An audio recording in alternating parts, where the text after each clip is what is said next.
not know that before I coached leaders through burnout recovery, I lived it several times. One of those times I was in higher ed working in residence life. So I lived where I worked. I was answering crisis calls at 2 a.m. and honestly went weeks without a real day off. I told myself I was doing meaningful work, and I was, but I ignored the migraines, the anxiety, the fact that I hadn't seen my family and friends in months. I didn't call it burnout then, I called it being committed. Because in those environments, overfunctioning is expected. Exhaustion is normalized and boundaries are treated like red flags.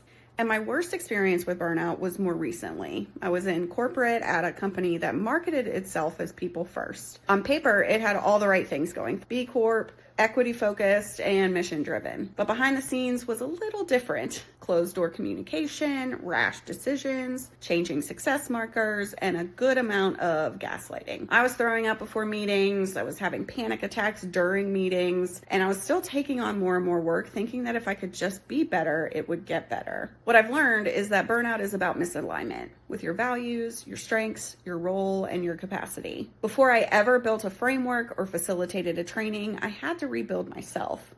I had to unlearn the belief that being good at my job meant being available 24/7. I had to reclaim my identity outside of titles and performance, and I had to stop trying to fix burnout by working harder. So when a client tells me that they don't even know where to start, I totally get it. So what I teach now is a mix of lived experience, research, and leadership strategy, but it's also personal.